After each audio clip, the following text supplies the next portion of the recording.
но за старт, за да можам да одработам платата. Читување на функцијата која немаш право да покажеш и тоа не можеш да направиш. Имам. Добро, дайте само дайте уште една минута реклами, а потоа да ги завршиме. Ајде, нека остане.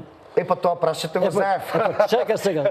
Патот до пеколот е поплачен со добри намери. Прочистување на избирачкиот список. Уште не ќе го чистиме. Значи, ако расчистивме, а не расчистивме очигледно, тоа ќе биде некаде околу 9 часот, значи за 2-3 минути. Во времето на Бранко Црвенковски. Немојте така.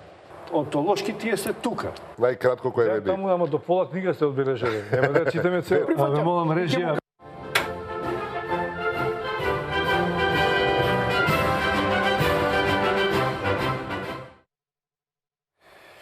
Почитувани гледачи, добро вечер во Аргументи. Како што најавивме и во вестите на телевизија Нова, како што и сите знаете од медиумите, се води се уште жолчна дебата меѓу експертите, меѓу новинарите, меѓу јавноста, околу уставноста на постапките што председателот Иванов и сите останати председатели споредбено ги правеле околу доделувањето на мандатот и определувањето на мандатот, роковите, околу јаснотијата на членот 90 од Уставот, колку е јасен, колку не е. Имаше разни коментари. Ние на некој начин ќе продолжиме на оваа тема, иако веќе се чини дека праксата треба да работи и да се најде едно мнозинство од 61 пратеник, една од партиите кој ќе обезбеди, за да може на некој начин да се одмотува клопчето и веројатно да се работи полека на разрешување од политичката криза, иако има многу неверници дека тоа така брзо ќе се реши.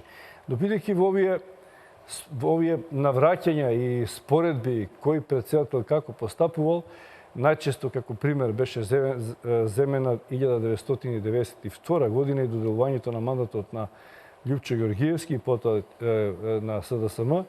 Јас го поканив Љупчо Георгиевски во Аргументи да не подсети, ако се добро вечер господин Георгиевски. И добро вечер за господин Сотир Костов, наш чест гостин, кој што попат беше своевремено член на Демократската алтернатива, која беше па во коалиција со ВМРО ДПМН.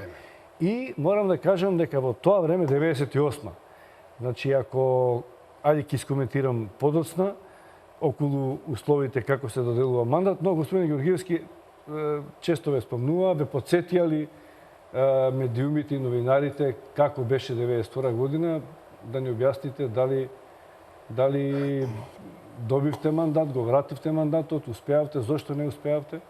Не мора да е историја, но едно мало подсетување, бидејќи сигурно било одамна и има и документи за тоа, но вашето сеќавање. Толку актуелно, така што мораме из историјата малку да зборуваме, после ќе се надам ќе имам просто да кажем како сметам дека треба да биде. Значи, што се однесува на историјата, деновиве многу се зборува за тие настани од 92 година, иако јас, секој што го боли, тоа прво сака да си го каже, не можем да не ја подсетам македонската јавност дека во македонската политичка, демократска свест има уште еден многу потежок, уште по-жесток настан, кој гледам ни теоријата многу не се занимава со него, а и гледам и овој пат нешто не го експлоатираат премногу. Тоа е настанот од 90-та година, значи 2 години пред 92 година, кога ВМРО ДПМН нели си ги освои 38 или 9 беа пратеника. И тогаш по силата на нештата го чекавме мандатот. За жал, господинот Киро Глигоров, повозрастните се сеќава дека најпрвен почна да одговлекува, не го даваше мандатот, па ајде, рече, предложете ми една личност, ние го предложивме Александар Лепавцев, па потоа рече, ама тоа се на ниво на консултации, значи он формално не го дава мандатот. Дајте ми уште 3-4 имења и ние тогаш извадихме уште 3-4 имења, значи 4 негде кандидати за премиери дадовме и почна една игра на нерви која траеше скоро 2 месеци. Сега не ме фаќајте за збора, но мислам за една недела можеби беше 2 месеци. Значи Киро Глигоров како председател на државата не го даваше мандатот на најбројната политичка партија во Македонија. Пазете, тоа беше време кога Југославија се распаѓаше. Тоа беше време кога Милошевиќ беше тој што беше. Значи, државата се тресеше на стаклени нозе.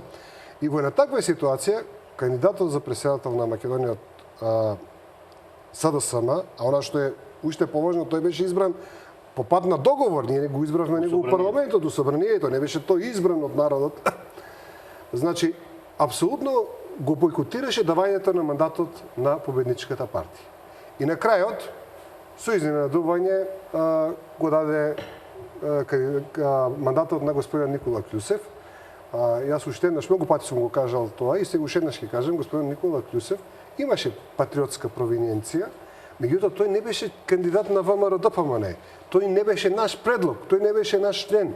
Едноставно тој беше човек, пријател, познаник на господинот Киро Глигоров.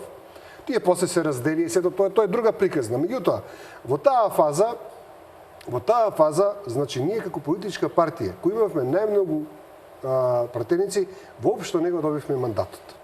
И тоа беше најголемиот удар во почетокот на демократијата на Република Македонија. Второ, Немавте ни мнозинство за кое што се говори сега. Точно немавме мнозинство. Меѓутоа, давањето пак на мандатот, па исто не знаеме по кое правило беше дадено, нели?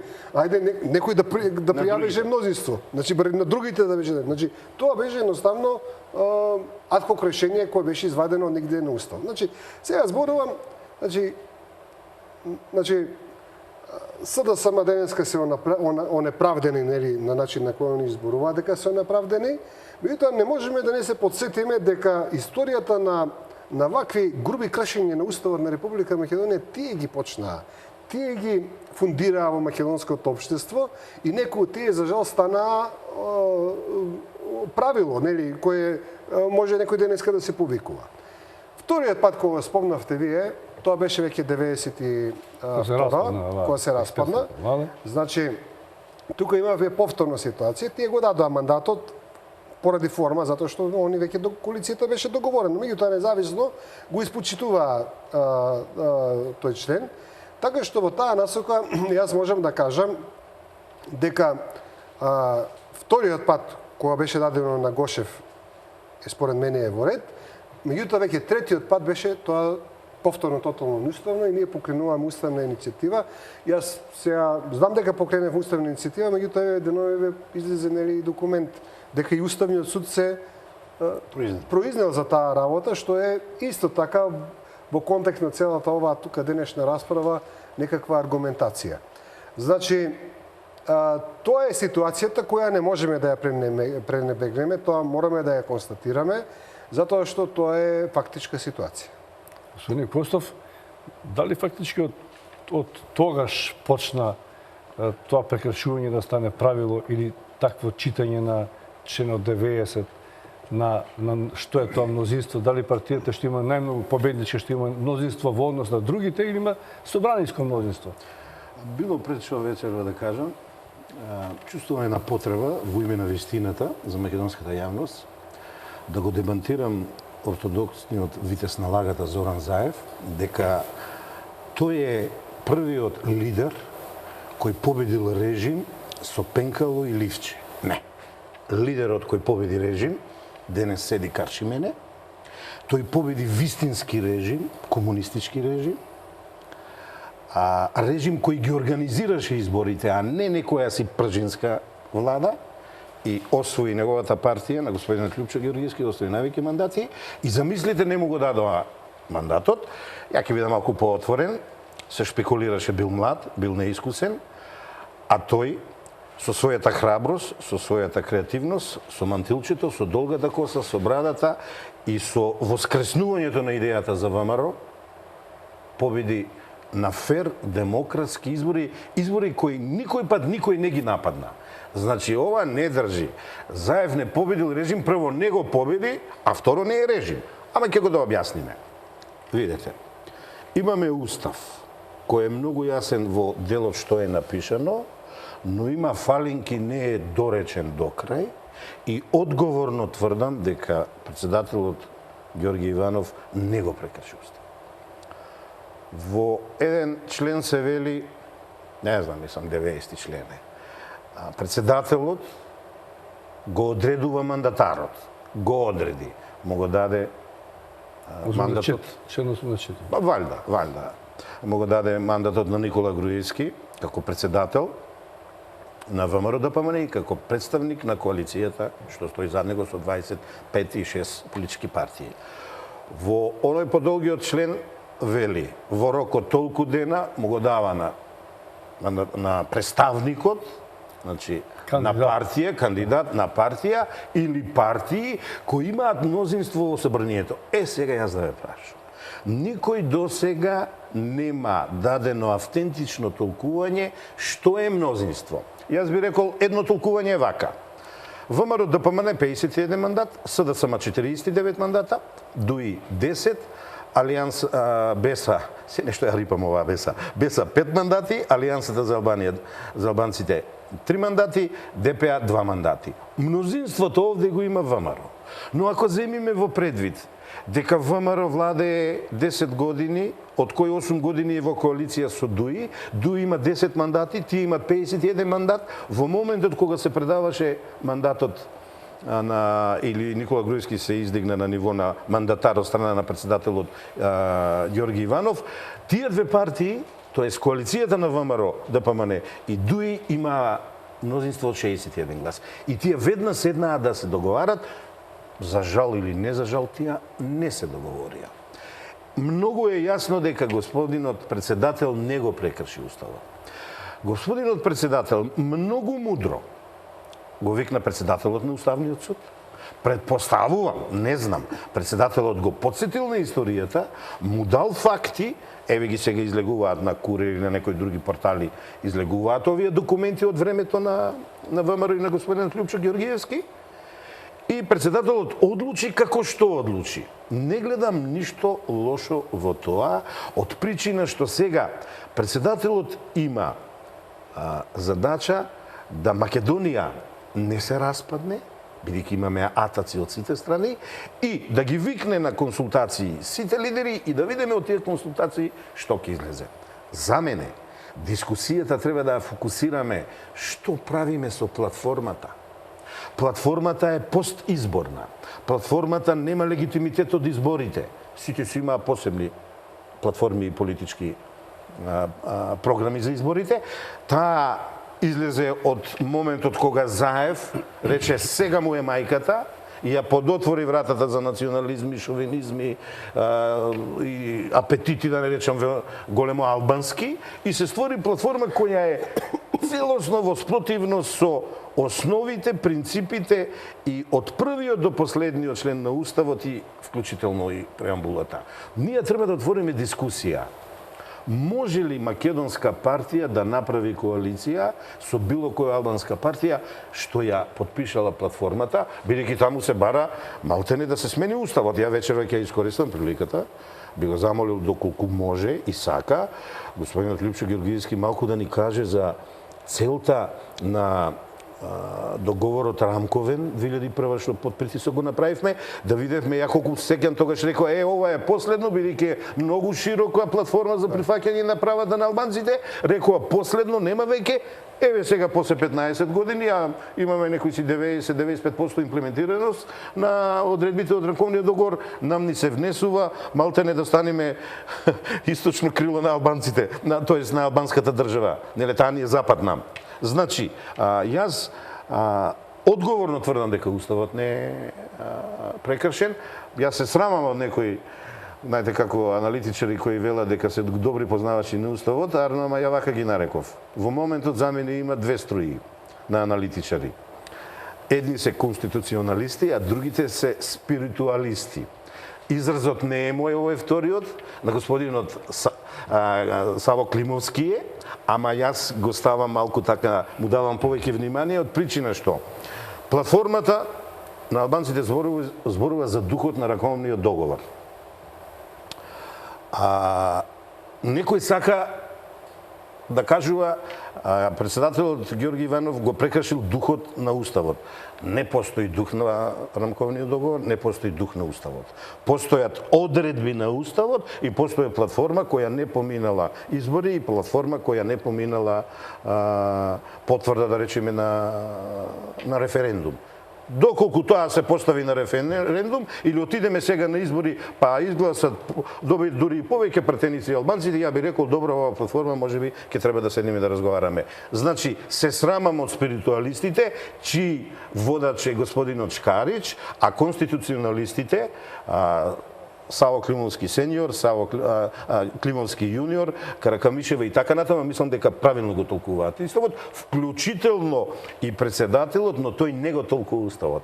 Тој го спроведува Уставот во консултација претходна со председателот на Уставен суд и со консултацијата со лидерите на политичките партии. За почеток тоа би го кажам. Љубиша, значи вака сега, само да го надополнам господинот Костов, значи јас апсолутно сакам само да додадам на работа дека членот 90 е јасно веќе на сите ние дека е недоречен и оставен вака некако со почеток, а без крај. Сакам прво да потенцирам дека повторно тука СДСМ нема на кој да се лути, затоа што ваков член ни оставен од СДСМ, а тој е оставен свесно. Оставен е за да може Киро Глигоров да манипулира на начин кој што 90-та година исто така манипулираше. Значи, ова недореченост и ова забуна што денеска ја внесува овој член е повторно нивно дело, така што за жал тие и со праксата и со конкретното дело нема на кого да се лутат, затоа што практично си го жнеат тоа што го се. Значи, тоа е така до сега.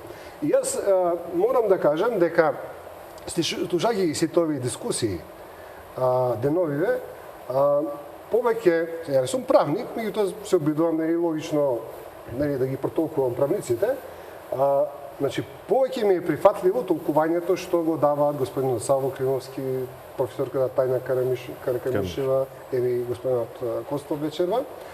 И тоа за мене е тоа апсолвирано дека тоа е така, буквалниот читање на Уставот. Ако на тоа го ја додадеме и праксата, што СДСМ ја има направено, исто така со своите кандидати, повторно е така како што е. Меѓутоа сега доаѓаме до нешто што јас тука имам една мала резерва и што сметам до тука е така, меѓутоа мислам дека не треба така да продолжи. Значи, едно е јасно до сега, дека полноправно председателот Ѓорѓи Иванов може да одлучува што понатаму и како ќе ја игра играта. Тоа му го дава и Уставот, буквалното читање на Уставот, и одлуката на Уставниот суд, што е тогаш донесена, и праксата што ја спровела. Значи, сето тоа му дава аргументи, најверојатно овие сега слики што ги гледаме деновиве Ѓорѓи Иванов со затворска облека, по тој член тешко ќе биде, затоа што и јас сум убеден поприлично дека он постапува според Уставот и законите. Меѓутоа, сега пак не можеме да се ослободиме да се ослободиме од една друга работа. Значи тој сега е, значи таа точка од каде што ќе ги поставува сега правилата на играта. Тој ги поставува на начин како што досега биле поставени и јас тука имам една резерва, сметам дека според правилата на општата демократија, според правилата на она како се однесува европската демократија, како гледавме примери кај насите соседи. Бугарија имаше пред месец дена партиите се редеа до четвртата партија. Во Хрватска гледавме, во Словенија, претходно во Србија гледаме неколку пати. Значи, според правилата на некаква општа демократија, ако веќе го даде на ДПМН, сега требаше да го даде на СДСМ и сметам дека требаше да го даде и на ДПА, значи јас не знам зошто на ДУИ, се извинувам, не знам зошто македонската јавност исклучува дека третата политичка партија не може да формира влада. Тоа некако да се подценува во македонската јавност. Па има многу примери во европската демократија што третата партија е таа што ја формира владата. Едноставно, значи не знам, и тој дел не треба да се сврли, при што останува тука една работа што во многу други устави е исклучено, ако ти поминал мандатот, ти веќе немаш право да го земеш. Во нашиот случај, дефинитивно, правото ДПМН повторно го добие мандатот, останува некако трајно, односно останува се додека некој не собере 61 пратеник. Значи, сметам дека за да ја задоволиме таа некоја основна непишена правила на играта, требаше господинот Ѓорги Иванов да не се однесува како Киро Глигоров, туку да рече, еве, јас сега воспоставувам нови правила на играта.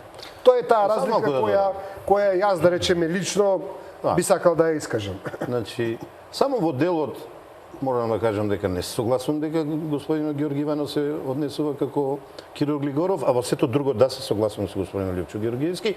А еве зошто. Ке се подсетиме, ние сме стари борци со господинот Лјупчо Георгиевски. Најголемата грешка се направи кога Киро Глигоров, те на Гошев, те на Бранко Црвенковски. Господинот Лјупчо Георгиевски тогаш бил млад за премиера, Бранко не бил млад за премиер и знаеме во што не воведе Бранко Црвенковски, да не зборувам сега за Октоподот, да не зборувам за лоповлукот на општествениот капитал, на државниот капитал, за создавањето на богаташите и така натаму, вечерва тоа не е тема, но Македонија кога влезе во тој глип не излезе до ден денес. Сега ја ве прашувам вака.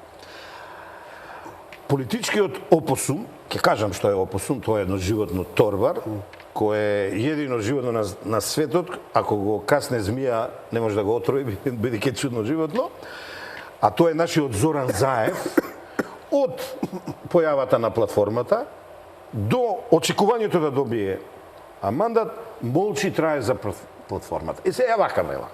Тоа е човек кој еднаш е аболициран од председател на држава. Тоа е човек кој е аболициран под наводници, тој се откажан од понатамошното кривично гоење, од специјалната јавна обвинителка и која едино нешто до тога што направи за години неколку месеци е што ги ослободи од пуч докажани криминалци, да не кажам за Верушевски и останатите. И еве, јас Зоран Заев се уште го неам наречено криминалец, бидејќи е помилуван, но сега овој пат ја мислам дека на човек два пати за многу кратко време му се случува и сега пазите, тој човек треба да добие мандат да составува влада.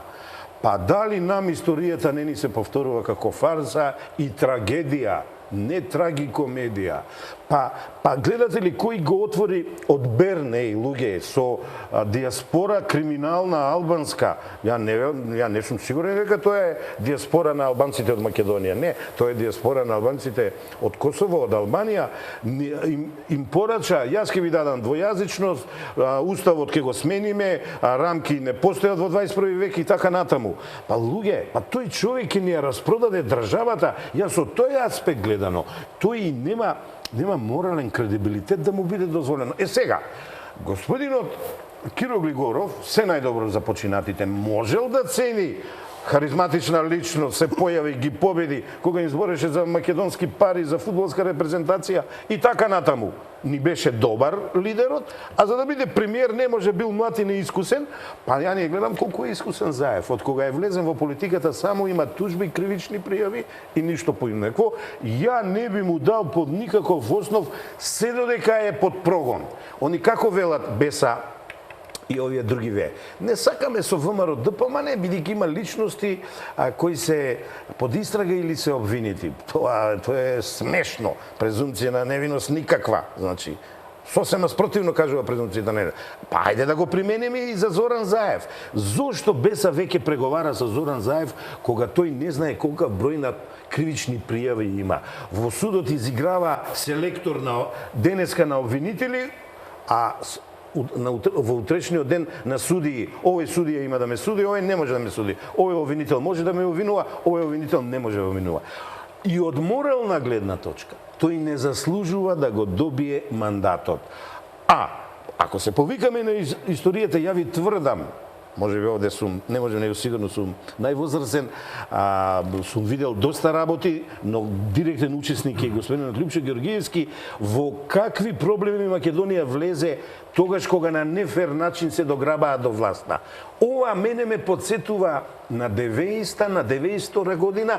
Ако дозволиме тоа да ни се случи, па видите што кажува, а преспа 20-30 дена како опосум, тие знаете, тие се животинчиња ќе паднат, глумат дека се мртви за да се спасат од околината од останатите животни, но кога дојде ред доди кај председателот, вика не, ние дојдовме да го земиме мандатот. Не, председателот не ги викна да им го даде мандатот. Председателот ги викна на консултации. Така тој ден наваму, сега се И се јавува. Ама не, сега се сите направи. Кој ќе направи 6? Да, и види, а fair enough, Љубиша, во тој дел мислам загадна и господинот Лјупчо Георгиевски. Fair enough, им рече, донесете ми мнозинско од 61, ја би бил многу построг, јас ќе ви го дадам мандат. Само се не определи термин. Само уште ова, може, се прашувам, што Дуи ќе добие од СДС што не му беше понудено од ВМРО, а да не задира во основите на Уставот? И како БЕС ќе преговара сега и веќе дури си договорили се слуша со партија, коалиција, што води лидер кој не знае колку број на кривични пријави има и е во суд го судат. Каде се принципите тука? Мислам дека нема принципи. Господин Костов, вие овие прашања што ги отварате се легитимни. Да. Меѓутоа, сепак тие бегаат од прашањето на формата. Сепак сметам дека господинот тој повеќе судржинска расправа што држи простор, нели така, да се расправа. Според мене, господин Георги Иванов требаше да ја имаше шанса да воспостави значи едни нови правила на игра, значи не е спорно дека Уставот му го дава тоа право и сега практично тој уште не го затворил тоа прашање, јас што можам да сватам, он може 10 дена повторно да калкулира и да игра. И да сметам дека е добро за македонската демократија да се воспостави тој принцип. А ако не, тогаш ние, гледате, сега пак исто не можем да се согласам со некои аналитичари кои даваат објаснување баш на буквалистичко на тој ист член 90, кај што целата изборна процедура завршува само со победникот. Значи, ако победникот не формира влада, тогаш никој друг не може да формира. Тоа значи ние имаме сериозен проблем со нашата демократија. Ѓорги Иванов токму спортивното го направи. Им рече, еве ви изигра тоа, дојдете. Мислам, многу демократски. Многу демократски. Тврде дека останува. Има некои експерти кои ако буквално го читаат останува ќе заглавени. Мандатот останува само кај победникот. Не, ја не сум од тие, најверојатно буквално ако се гледа и така и личи. Меѓутоа сега се поставува прашањето дали треба Македонија сега да едноставно да застане, да минуваме устав, да прецизираме или правилата на игра може да ги воспостави председателот, а според праксата и според уставниот таа одлука на уставниот суд од тоа време 92 година, значи има право даден му мандат да воспостави правила на игра. И јас сметам дека најдобрите правила на игра се тие.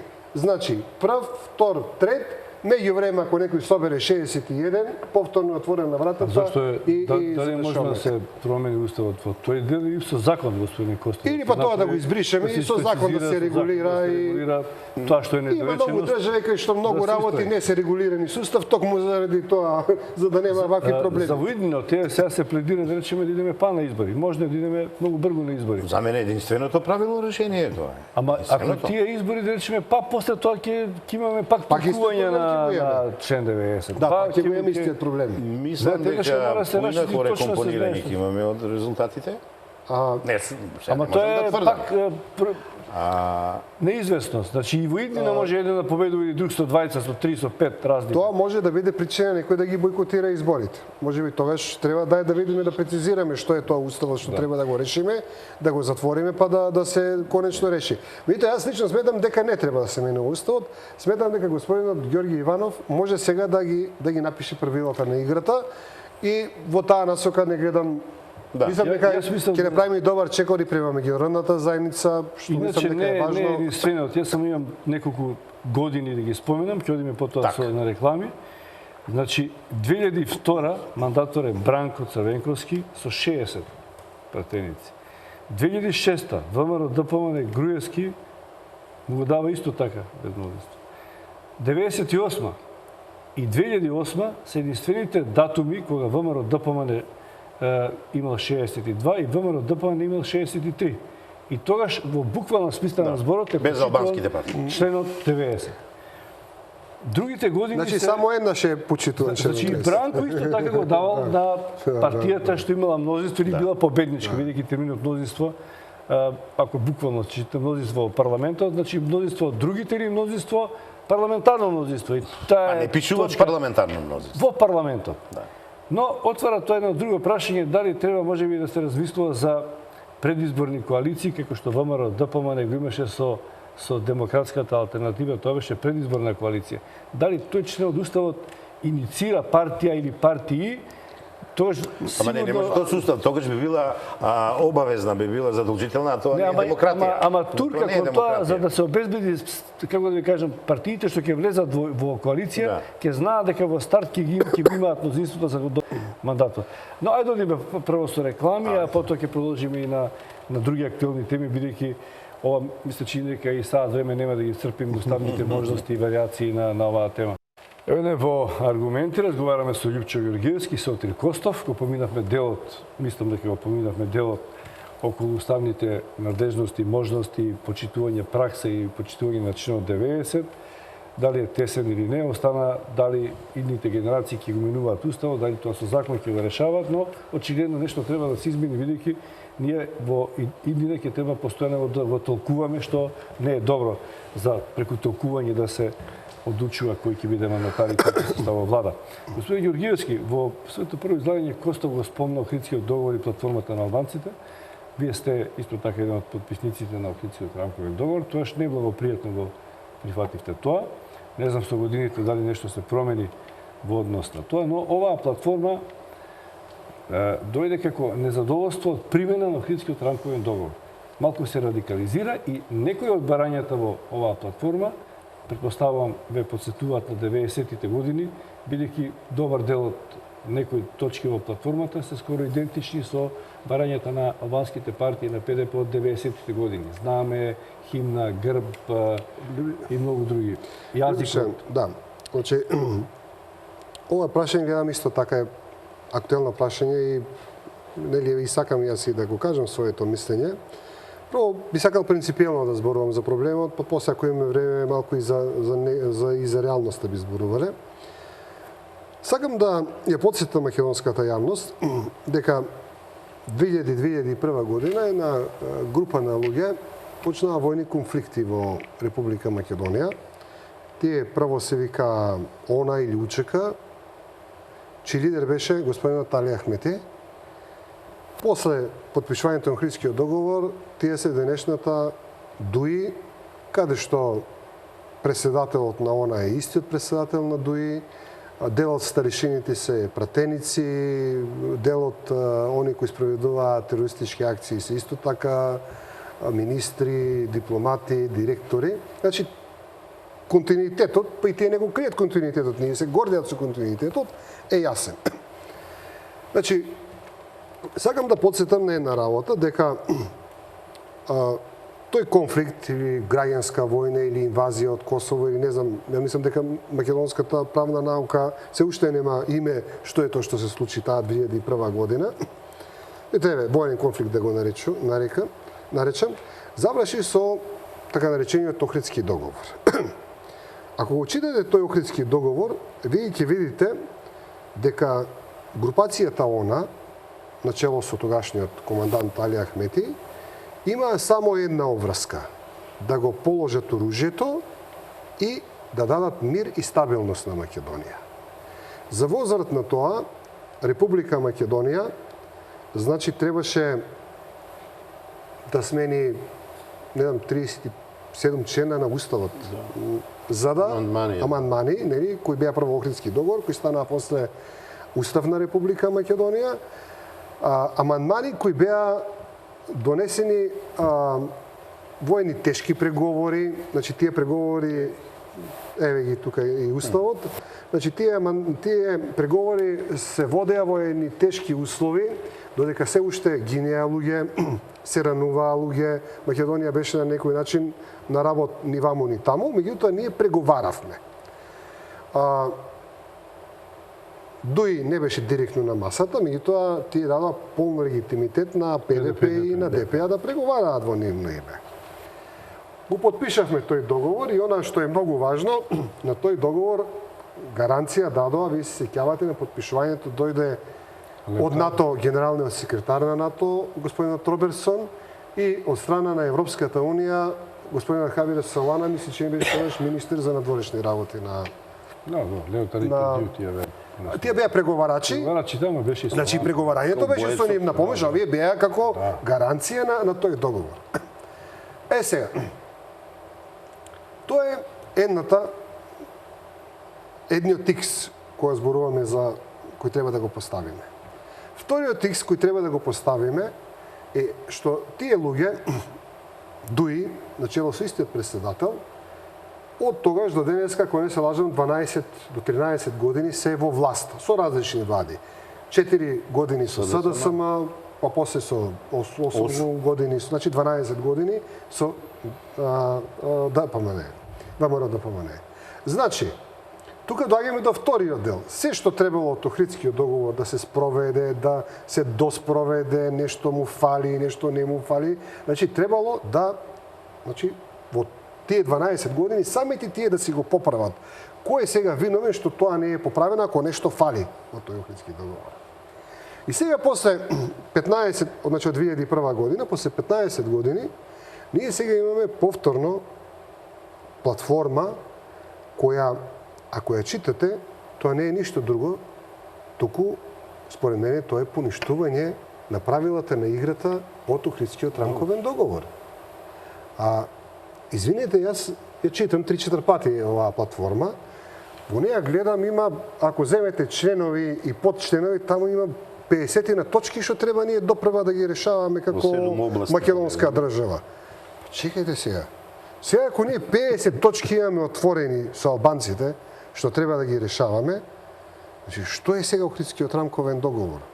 Значи, според мене, значи, јас ќе ве подсетам, ако до пред 2 години некој политичар во Македонија кажеш јас не го признавам Охридскиот рамковен договор, на него ќе му се ставеше крст и од меѓународната јавност и од македонската јавност. Значи, тој ќе го ескомунициравме од политичкиот живот. Ние сега имаме со платформа поништување на Охридскиот рамковен договор. Според мене, ако треба за нешто да се дискутира и за кој имаат полн легитимитет албанците, може да речат, сакаме да седнеме, да направиме ревизија што му фали на исполнувањето на Охридскиот рамковен договор. Океј, тоа е легитимно прашање и го разгледуваме Охридскиот рамковен договор. Ова е проблем, ова не е проблем, ова е... Значи, меѓутоа, вие ако го погледнете, се практично тоа е, значи Охридскиот договор е акта ставен после овој документ. Значи, самите албанци си го поништија Охридскиот договор како малку и очигледно сега тоа е малку. Втора работа што ме подсети господин Сотир Костов, значи во разговорите со странците и со сето, тој претпоставам тоа негде е запишено. Јас отворено ги прашав, дали ова е последниот договор и последните барања што албанците ги имаат. Да, тоа е последниот договор. После ова имаме мир и спокој на мултиетнички однос. Значи сега некој вели ова пу не важи. Дајте да преговараме. Значи зборувам сега за принципиелно. Сега втора работа е некои работи во реалноста што не се случуваат. Значи ова е принципиелно прашање што сакам јас да го поставам. И според мене сега треба владата или сега за жал и двете партии се ставени во тесно затоа што сакаат едните и другите да направат влада со ДИ. Меѓутоа сега треба да се постави прашање и до НАТО, до потписниците, односно до оние што гарантираа на тој договор. Сметаат ли они дека Охридскиот, значи ние сега треба да ја прашаме меѓународната заедница дали Охридскиот договор е мртов договор? Нека ни кажат. Многу мудро, многу мудро. Немаме информации дали зад оваа платформа стои меѓународната заедница или не. Па никој само рама и еве денеска молчат, да се молчи за тоа. Ова не е работа за која се молчи. Ова е според мене негација на Охридскиот договор. Ако знаеме дека тоа е барање само на албанските партии. Значи има членови и членови, значи. Некои членови од тие може да се решаваат по пат. Еве економски, вакви такви работи, значи. Меѓутоа, некои членови се суштински. Двојазичноста или таму, пазите, има еден член кој е едно барање кој многу малку се експлоатираше во македонската јавност. А бараат албанскиот народ да биде конститутивен народ. Тој и после ни објаснува дека тоа не е барање за федерација. Тој буквално конститутивен народ е буквално федерација. Ако ги додадете претходните членови од Охридскиот договор, ако ја додадете двојазичноста, значи тоа е де факто, Значи, според мене, треба сега да се праша меѓународната заедница. Смета ли таа дека Охридскиот договор е мртов? Значи, треба да ни кажат. Но, Костов, Еве вака јас. Мислам, можам само пофалби да кажам за вакво лидер кој не отстапува како резонирал тогаш, како резонира сега. Значи, мојот наклон за ова. Ја малку имам поголема слобода и ќе бидам малку поостар, не сум лидер на партија. Вака сега. Мене ова вака ми личи ова работа. Се јавиле после, ако се вратиме 100 години наназад, ова е една приказка за бугарскиот поп, српскиот учител, грчкиот трговец, кој ја крчмеја Македонија и кажуваат чија е. Е сега, после, ама тоа беше 19 век, прва, втора, трета деценија на 20 век. Работите многу се променија. Е сега се јавуваат едни интелектуални дервиши, јас ги викам, и од регионот и меѓународни, кои повторно сакат да ја крчмат Македонија и од Македонија да не стане ништо и она што остана од Берлинскиот договор сакат да ни го земат.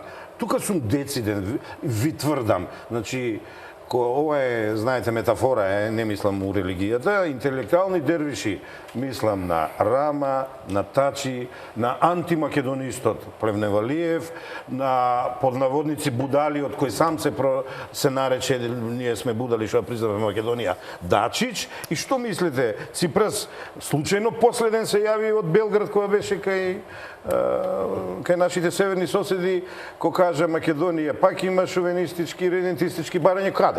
Ја не ги гледам. Немаме никакви такви барања. Значи, ние сме притиснати од сите страни, некој проценил дека сега му е мајката, а тој некој кажа преку устата на Зоран Заев, некој работи во Македонија да се променат. Не може. Македонија има устав, Македонија има политичко уредување, Македонија даде се што можеше да даде и што не беше за давање со Охридскиот договор, и ова е враќање 1 или 2 века наназад. Во платформата се зборува за националности, за нации, за етнички групи, за етнонационализам, етноцентризам, дури етносимволизам.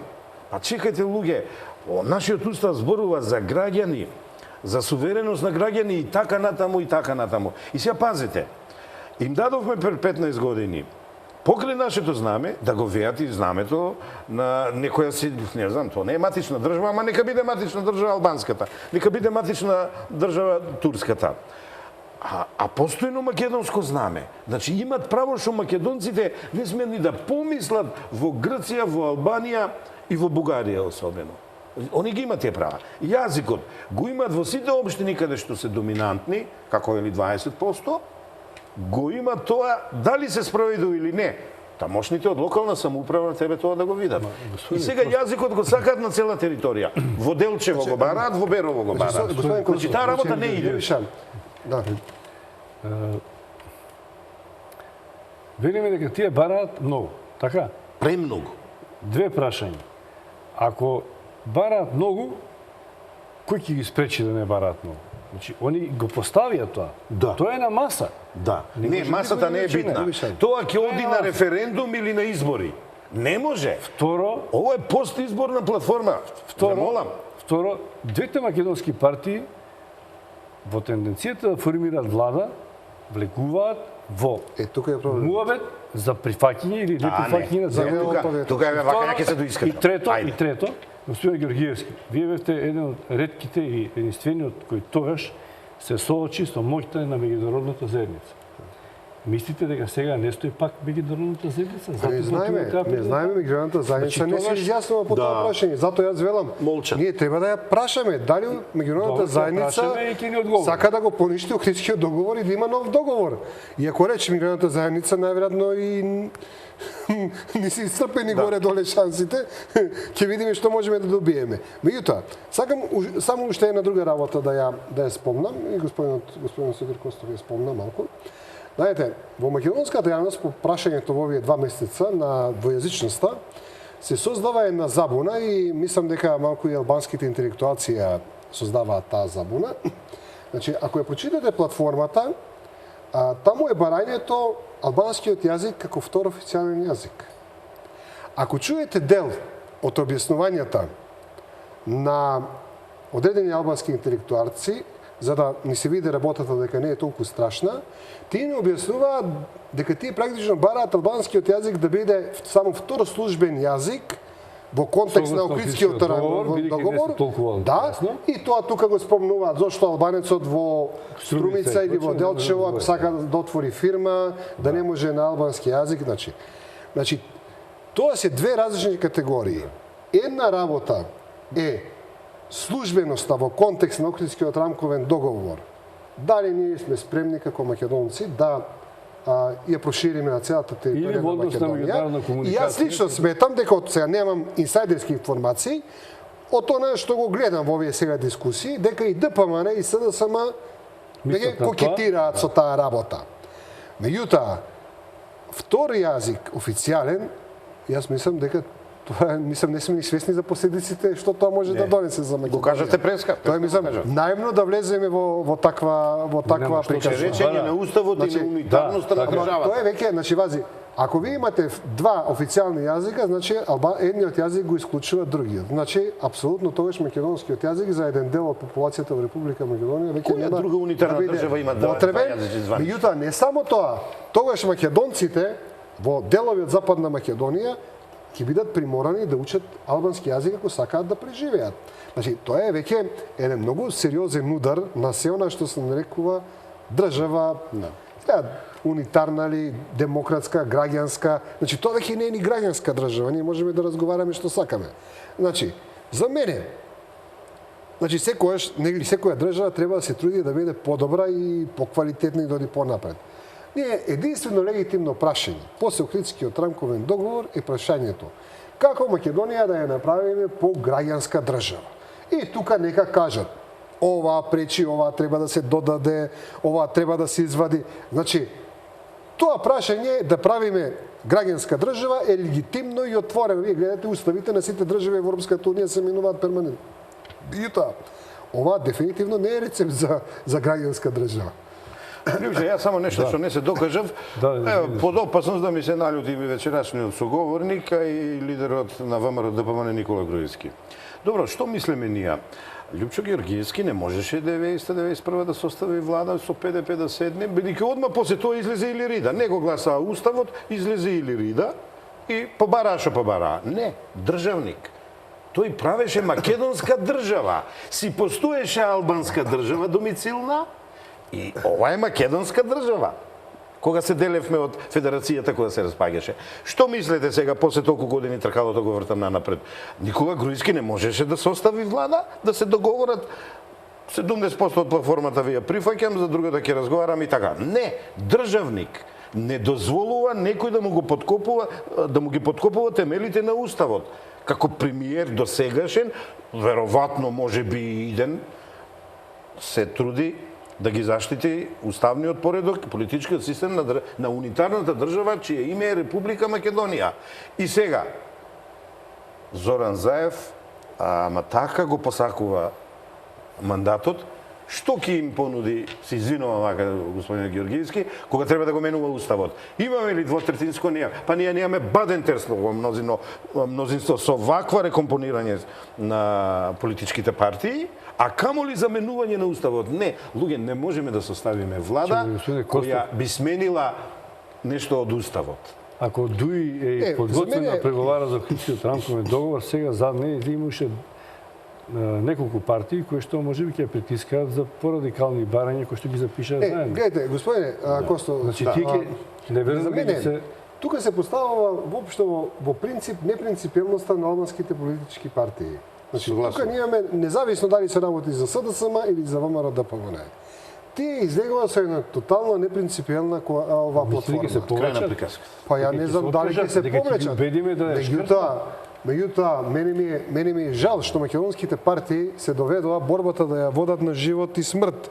Да имаше една порелаксирана атмосфера, да имаше една нормална борба, најверојатно сега македонските партии ќе рече едната и другата, благодариме за ова, не сакаме да дискутираме.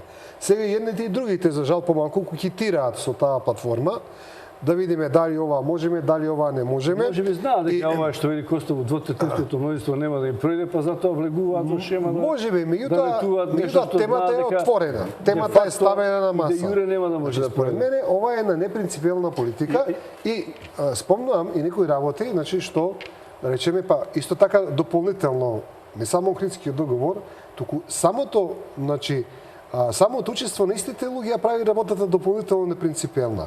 Значи, истите луѓе ја направија кризата 2001 година.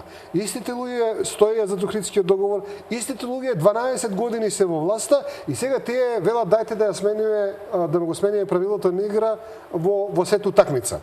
Значи, дури еден ден кога луѓето дуи ќе остарат, кога ќе се откажат од политика или не знам што, да дојде некоја друга генерација која ќе речеме тоа нашите дедовци го направиле, дајте да сега нов договор, може би некаква логика има. Иако и тоа нема да има Чекајте, логика. што би направиле вие како лидер на партија? Вие победивте. Имате платформа. Што? Па јас Чи не се нефер сте да им кажете, ама видите сте нефер. Да, нефер сме, поведете. Значи јас едноставно ова прашање Праксата е многу тешка, затоа велам ние можеме да нефер сте незаслужуване. што го кажав и пред малку. Јасен беше. Би ги повикал прво меѓународната заедница и ќе прашат дали они стојат за оваа платформа на албанците. Љубиша. Дали сакаат Охридскиот договор да го прогласиме за мртов и да седнеме да преговараме. Знаете како одговарате? Ги видовте и тогаш Не знам. Не, Многу паште немаат прозборено. Често знаат да Ја бидат само нешто би конкретни. замолил. Ја не сум лидер на партија. Нема да бидам бидејќи сум избрал политички веќе директно не сега. Би ме прашал мене што би направил јас? Ја ме прашал. Вака. Ама под ниеден услов не би ја прифатил платформата да разговарам за нејзе да се реализира бидејќи од еден, вака мислам. Сега не памтам точно да не ги збркам бројките, ја им направи вака. 1, 2 и 3 се... Не, 1, 2 и 3 не се прифаќа никако, ги поделија на 7 точки, тоест на 7 области. 1, 2 и 3 не се прифаќа ништо, значи јазик, знаме, химна се спомнува ова, она, значи масакр на уставот е. А она другото кај што може да се подобрува, демократски права, море правосуден систем, море владење на право. Да, ќе седнеме, ќе разговараме и како што рече господинот, за демократската атмосфера да ја подигнеме на повисоко ниво. Па елиминирате И сега едно би докажал, ова морам да го кажам. Додека мандатар беше Никола Груевски, секој ден удирав Фрецки, кој од меѓународната јавност заедница ќе се јави или ќе дојде да каже нешто, да се консултира, да му помогне? Никој. Сега еве ги пискотници од Брисел, од Германија, од Италија, па и од Сатама, од старата администрација на Обама. Оставете го председателот да се даде уште да го нацрта Зоран Заев и ајде за да му вршат притисок да направи. Не, помина тоа време. Има ние да составуваме влада, има нашите лидери да составуваат, а меѓународната заедница само да биде информирана се составила влада или не се составила. Кои наши лидери? Мора да изврши. А овие што се во игра. Значи, Зоран Заев, Ахмети, Села, двоецот Села и она другото крило, нели таму и Амете велиме дека како Никола Груевски. Значи, господин Костов, значи, сакам да подсетам уште на неколку елементи кои албанскиот блок ги доби надвор од рамките на Охридскиот рамковен договор. Законот за амнестија не беше директно предвиден со Охридскиот рамковен договор. Законот за амнестија е надвор од тоа под дополнителен притисок на одредени меѓународни фактори. Значи, господинот Џорџ Робинсон, како генерален секретар, и Хавиер Солана 6 пати доаѓа после Охридскиот рамковен договор за да бараат од македонската влада да се донесе законот за амнестија. Тоа беше општа закон за амнестија. После не се сеќавам која година, па беше амнестирана војните злосторници, беа овие како ги викаат војни злосторства годните од Хаг. Тие па дополнително како екстра прилог на приказната исто така беше донесен. Трета работа. Во Охридскиот рамковен договор ние кога го разговаравме, ние воопшто не разговаравме дека Скопје треба да биде двојазичен. Со територијалната поделба се додадоа Рачиново, Студеничени, Сарај, не знам кои беа општини, така што и Скопје стана двојазичен. Трета работа, четврта, пета, законот за територијална поделба Исто така, воопшто и поентата на децентрализацијата не беше таква како што после ни се случи да ги изгубиме Струга и Кичево како македонски градови. Значи, тогаш беше децентрализацијата и територијалната поделба на таа слика што беше така 2001 година. Значи, се до тоа се некои екстри кои меѓу време го добива албанскиот блок на сметка на македонската територија и сега едноставно се поставува прашање има ли крај целата таа приказна. Ја кога резонирам зошто, видите, ја не сум вака на прв поглед демек многу сум против СДСМ и Зоран Заев. Против Зоран Заев да, против СДСМ не. Кога резонирам зошто не победуваат на многу циклуси, на десетина циклуси, господине Георгиевски, само, ајде ја да употребам духот на територијалната поделба нив ги следи. Они кикснаа пред македонскиот народ, тамо не изневерија, ни направија нешто вештачка, тоа беше еден таков географско-политички територијален инженеринг, што од кој се срамам јас. Сега вие ме подсетивте. Тамо во платформата вели, нели исто повторно територијална поделба, децентрализација, не знам што. Ние на овие избори, ако се сеќавате, изврливме на идеја што е точно според Европската повелба за локалните самоуправи. Секое село комуна да се биде. Еве и сега им велам, зошто албанските политички партии не сакат тоа да го прифатат? Еве, и можеме на тоа да кажеме и плюс пари да се одреди колкав процент ќе добива секое село.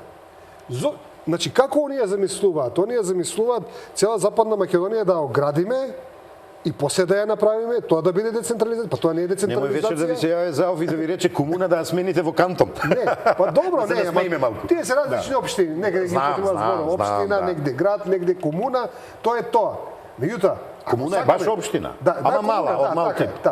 Значи, ако ние сега сакаме да бидеме граѓани, ако сакаме да бидеме децентрализирана држава, ајде да го направиме тој модел што постои во цела Европа. Така и во Германија, и во Швајцарија, и во Италија, и сите држави да не ги редиме поред. Ма сите сакаме во Скопје да живееме, сите сакаме во Куманово и во Тетово. Сега бегаат од тоа. Зошто сакаат да избегаат од тоа? Како ја замислуваат децентрализацијата? Од оздола догоре, лево, десно, оди све се мали градчиња. И сите се успешни, и сите се едноставно немаме расправа. Да правиме една уште една реклама, а потоа ни останува уште 10 на 15 минути да довршиме, зашто неколку теми што ги поставивме пред емисијата. Аргументи, Љупчо Георгиевски и Сотир Костов, трета група прашања, платформата како предуслов за неформирање на влада, веројатно во преговорите или делови од платформата кои што се камен насопнување кај македонските партии, кај македонското поимање на државноста на Македонија, веројатно и тоа ќе биде проблем за било која македонска партија, но и како де јуре со двотретинско мнозинство, веројатно некои работи од платформата не би прошли и тоа уште повеќе комплицира политичката ситуација, зошто албанските партии тврдо одат до крај со платформата, а зошто македонските партии као се подготвени да прифатат делови или не знаеме точно што и како ќе се изменаџира тоа, но можеби знаат дека во парламентот нема многу работи од тоа да пројдат и целата приказна ја тераме кон тоа дека можеби е најдобро да се оди на избори. Вака или онака, или можеби ќе се формира влада, па за кратко време тоа може и да не функционира. Тие мнозинства се многу тесни. Георгиевски за можноста за избори. Нови избори, како тие може да завршат и дали ќе се разреши кризата со изборите. Според тоа што го гледам и што го анализирам цело време, за мене не е спорно дека господинот Ахмети заедно со дел од раководството на ДУИ сака да направи коалиција и тоа што го гледавме, сакаше да направи коалиција со МРДПМН. Тоа е првата фаза. Таа фаза сега привремено е ставена ад акта. Дали ќе помине сега втората опција, мислам дека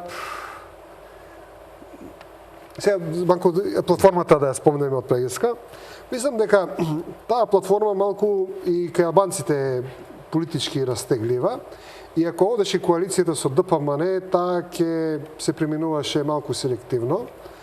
А сега мислам дека од СДСМ ќе се бара многу попрецизни рокови, договори, временски термини, таа платформа колку ќе се оствари и како ќе се оствари. Така што зависи од сепак од прашањето СДСМ колку е спремен во таа сфера да попушти и да прифати. Така што сметам дека ако веќе пропадна првата идеја да се направи коалиција меѓу ДПМН и СДСМ, имам чувство дека раководството на ДУИ, тука сега не ја знам моќта на таа втората групација во ДУИ, колку се тие силни, ќе биде сепак да се оди на предвремени избори после завршувањето на сите тие циклуси и сите тие кругови што не очекуваат сега на преговори.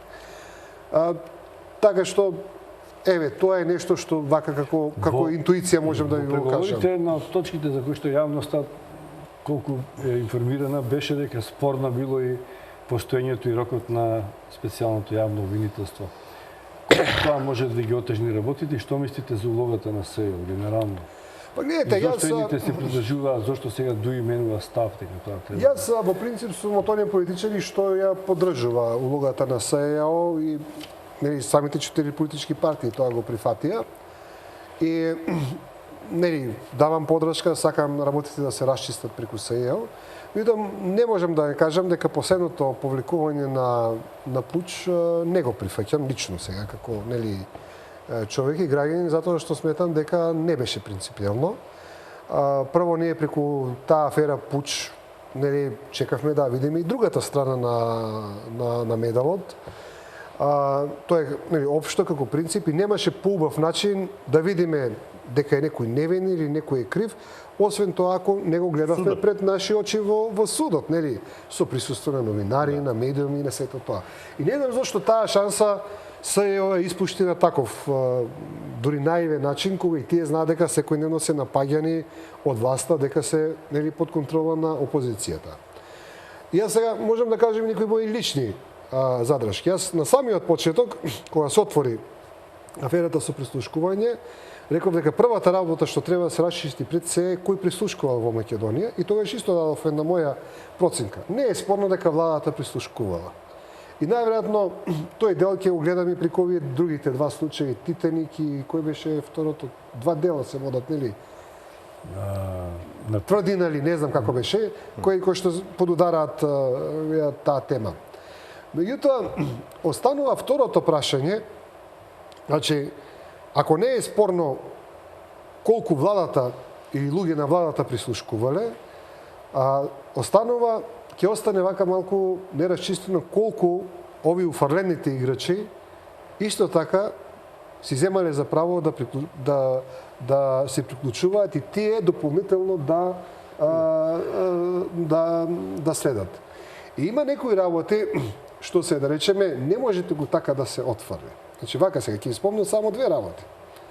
Еве да речеме дека има серија на разговори кои се нелегално прислушкувани. Колку што јас се познавам материјата во доказната постапка, за да ги дадете тие серија на незаконски прислушкувани разговори, ви имате серија и на законски прислушкувани разговори. Вадењето на тие законски прислушкувани разговори. Што е тоа? Тоа е кршење на законот, тоа е кршење на уставот. Втор момент, значи, една работа која гледам ни едните ни другите не сакаат да се фатат за неја затоа што им вака беше малку бизарна, а за мене е многу карактеристична. Она прислушкување на така наречената гатачка што излезе во јавноста.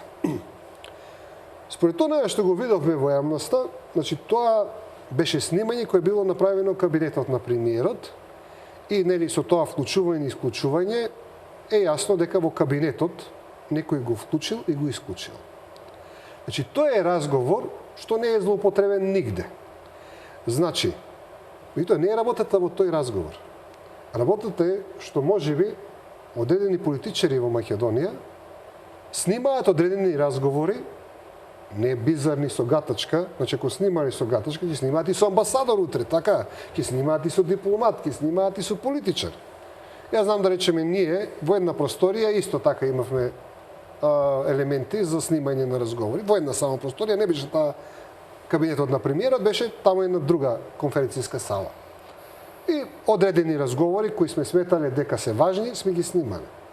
Значи тој некој што го изнел тој разговор со гатачката, изнели многу други важни разговори.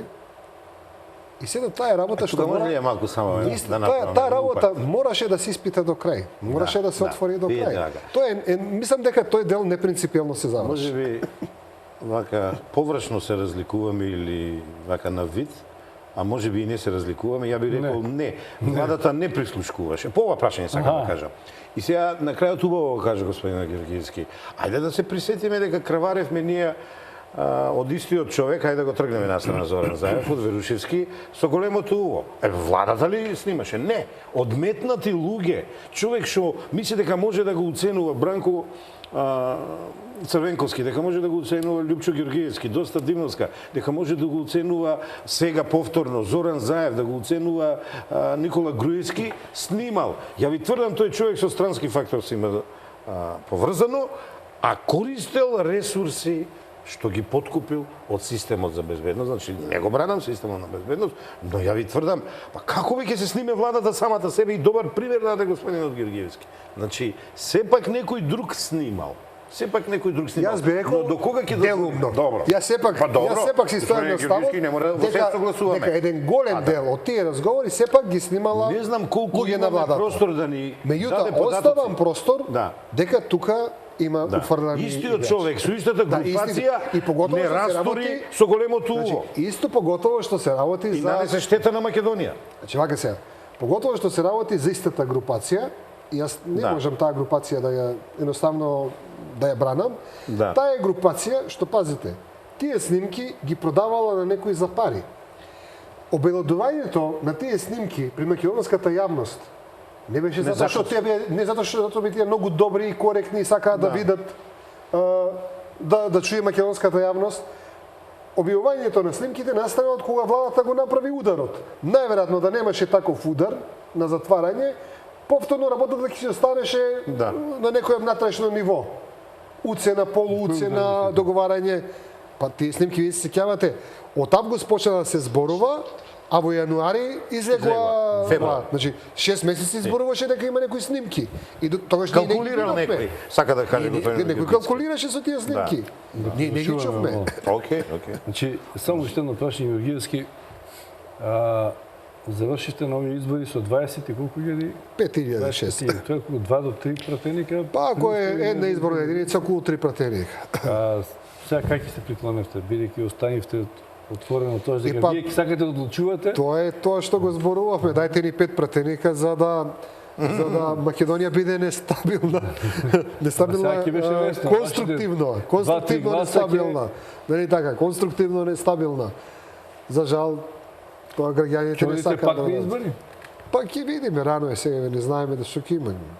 Ќе видиме како што ќе се Не знаете, случуваат очигледно ќе работите. има избори, треба да се спремате. Треба да знаете сега да ќе ве прашуваат новинарите од утре, ќе одите лево или десно, дали сте Ако опозиција има или не. избори, ќе седнеме, тука ќе се договариме, ќе се договараме што. Може ли ќе еднаш правиме. Македонија реално да стане една изборна единица? Може ли да се направи таков Па притисок? јас мислам дека е натпречен за тоа да се добие добра, една добра реална слика, основа очигледно е за дека- демократизација. Се сме пробале, само тоа не сме го Да, пробале. затоа што пробале, големите да. партии, спетајќи дека и вие кој бевте лидер на ВМРО, Да, така дека е. ви одговарано, очигледно дека после на долги стази Не ќе ви одговара, затребаат така е, да, некојаш да, малите партии кои може да бидат одлучувачки. Лажовно е дека малите партии ќе ќарат со ако Македонија е една единица. Постои прак. Да. Добро. Постои прак и прагот пак за некој ќе е убитачен Ама љубиша. не, добро, тој ние можеме да го Затоа што- ставиме прагот да биде. Како тоа да џабе на избори, еден, господине да Костов, речеме знаете, така. на куп мали партии, те трошоци се бидат гласови, на крај да губат. Не, ја мислев на други мали партии, не мислев на НАП. Мислев. Добро, ви благодарам што бевте гости во Често беше Аргументи. наш. Благодарам на гледачите што беа со вас. Дел од прашањата за кои што ги коментиравте имаат можност да ги разгледаат, да анализираат. Ние пак сме тука, ве поканувам во наредна прилика да бидете гости во Аргументи. Благодарам уште еднаш. Костов Георгиевски.